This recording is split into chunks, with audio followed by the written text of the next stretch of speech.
2020 meant Barrie Public Library had to put in-person programs and book browsing on hold. But it didn't mean a stop to the library's services, many of which moved online. And the library's usership actually increased in 2020 by over 5,000 members. In this episode of In Conversation, Barrie Public Library's CEO, Lauren Jessop, we'll discuss the impact of COVID-19 on the library, as well as plans for expansion into the Holly neighborhood. As always, if you dig these interviews and want to see more, make sure you subscribe below to not miss anything we post.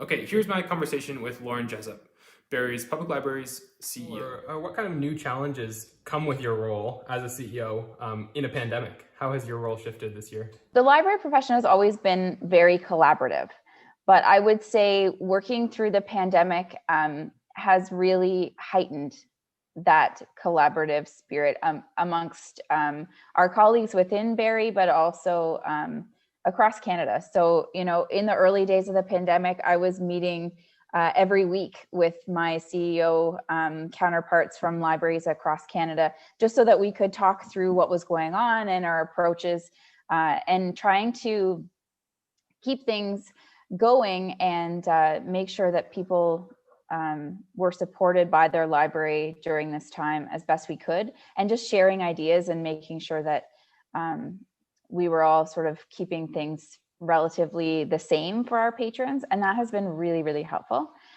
And again, it just, that collaborative nature has really come up a lot more. Even with my team at the library and with the library board, there's been a lot more opportunity to talk through issues, and now we're talking on Teams and on Zoom, but talking through issues so that we can make sure that we provide that service. I could tell, and from what you and also Austin Mitchell were saying, that you really missed the face-to-face in the library, but you also mentioned that there's been so much happening online and in that pivot to virtual service. Could you talk a little bit about how the Barrie Public Library kind of made that pivot last year? For the library, digital has, for the last number of years, has been increasing in popularity for sure. But the pandemic, when that was all that was available to people, early on, we were closed. They couldn't come in the doors, and digital was it. So we made sure that our programming was available online quite quickly.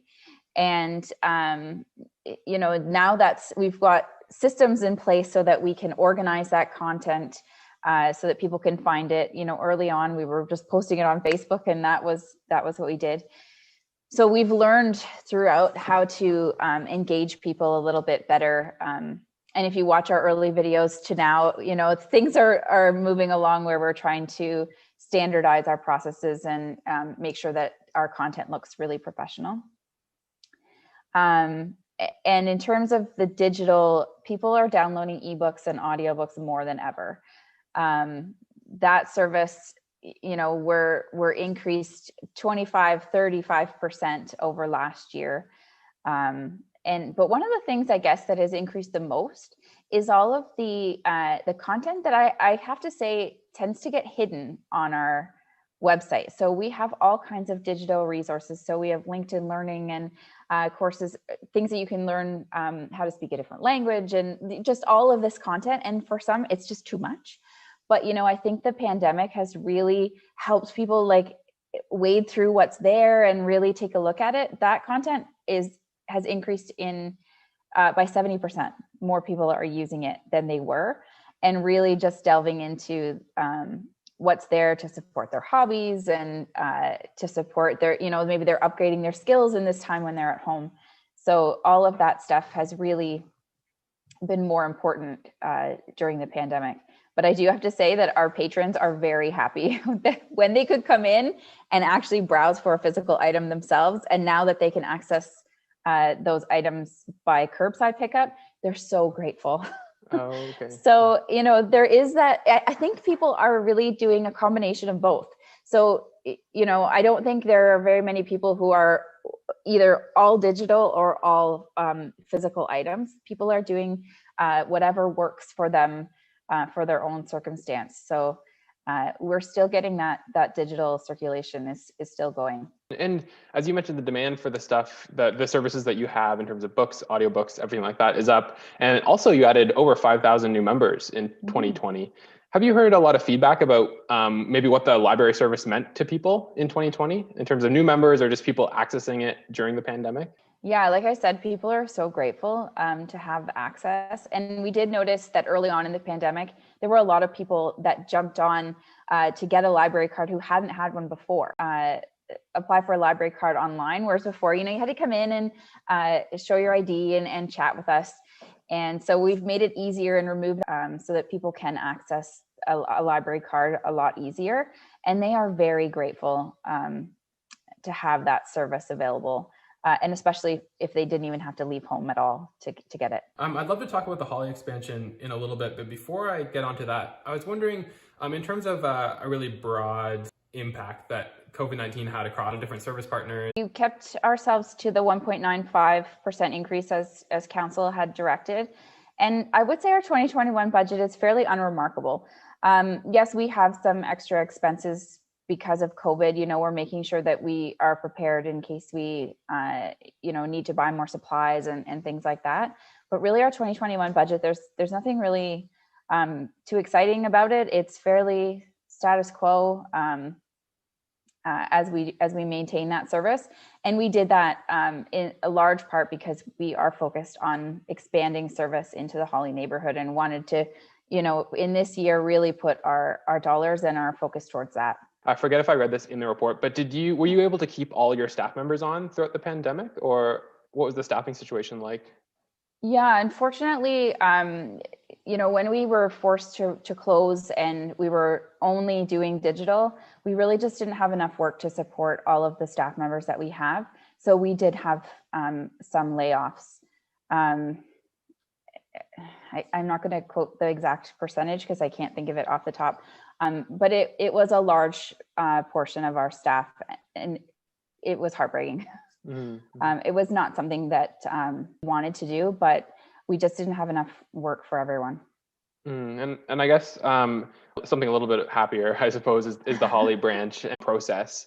How does it feel to be this much closer to seeing it happen? It's a little unreal still, actually, I have to say. I think I'll feel better on Monday night once, the stamp is on and it's all done. Because you're right, for 10 years, other CEOs and other library boards have been trying to get this done. And it just seems like the timing wasn't right back then. And now we're able to provide maybe not quite what we planned. We were, our master facilities plan indicates that we should have 15,000 square feet of space for that neighborhood for the population, and that is there. But based on the facilities that are available and, the economy that we're in right now, 4,500 square feet is, it's going to be a really cozy and welcoming library for the families that are there. And it's our foot into that neighborhood. And in your role, so I think you said you came in around 3 years ago. What place has the Holly expansion played in your role as CEO? How have the conversations between you and the board and kind of planning that whole process and now bringing it before council, that whole process coming? I guess the question is how has that process been for you? Was it really difficult to kind of craft this plan and bring all these pieces together?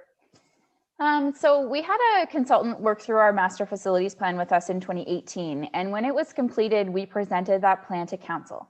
And during that conversation, a number of councillors indicated that they thought, moving forward with Holly now might be a good idea. So the plan includes a library in the Hewitt and Salem rec centers. It included a branch in Holly, and it also includes one in the Northwest, but that one was a bit further out. So basically through our conversations with council at that time, they sort of said, why don't you try for something in Holly of interest from council in that? And we know that the residents there have been asking for quite a while. So we sort of started that process, and I started talking with the board and, can we push for this now before we get to Hewitt? And I mean, the other thing about those developments in the annex lands, they're slower than expected, right? So what we had planned for has been pushed out a little bit. So now it's okay, now we have the time and potentially the resources to offer this service in Holly now. So then basically it's been 2 years of presenting to council and advocating to councillors. We've been really, I think diligent about building up our relationship with council so that they understand the library's role in the community and the library's value, and really just talking through this plan with each of them and answering their questions and their concerns. And then here we are. Mm-hmm. And why, I guess this is a big question as well, but why do you think it's important to have a branch in a developing community like Holly? There have been many residents in that neighborhood for many years. I don't know how old the oldest house is, but generally when a neighborhood is built, a library is part of that plan, and it wasn't for Holly. So there's always been that gap. And, the way that the city is structured, people have to drive across the 400 to get to a library from that neighborhood, and it's really just not convenient for them. So some will make the trek downtown or to Painswick, but there are others that we've talked to that they only experience the library when we would come and do story time in the park. That's their only experience with it. So I think it's providing that equitable service across the city, and making sure that people have access to it where it's convenient and easy. And even more so recently, we've been talking about making sure that communities are walkable, right? And making sure that we don't have to rely on our vehicles so much. So having a small branch in the heart of that neighborhood is really important. And in the summer, I believe the libraries were requested to find some efficiencies in the plan for Holly and to reduce the ask by, I think it was 15%. Was that difficult? Yeah. So, along with my management team and the board, we've talked through how this is going to work. Where we did make that 15% reduction was in a manager for Holly. So the manager of Painswick is going to split his time between Painswick and Holly and make sure that oversight is there. And I think there is some level of sacrifice in that, but other library systems make that kind of plan work. And this is a small location, and it won't have very many staff. And I think we should be able to make that work. So that was really where that 15% cut was. Oh, okay. And I think to finish off, what are you personally most excited for in terms of Barrie Public Libraries kind of coming into 2021, coming into a year where hopefully a vaccine is available and we can gather in person again? Yeah. We are certainly planning for some splashy programs once everybody is vaccinated and it's safe to gather again. We have a lot of projects on the go and really exciting ones. And, some librarians never get to build a branch from scratch, but we do. So it's going to be kind of fun to, especially in that small space, to make everything that the community is going to need to make it fit and to make it a really warm, welcoming place for that neighborhood. And, we've just got lots of excitement and lots of things to keep us busy until we're all vaccinated, and then we can just have everyone inside again. Well, until then, thank you so much for speaking with me. I really appreciated your time this morning.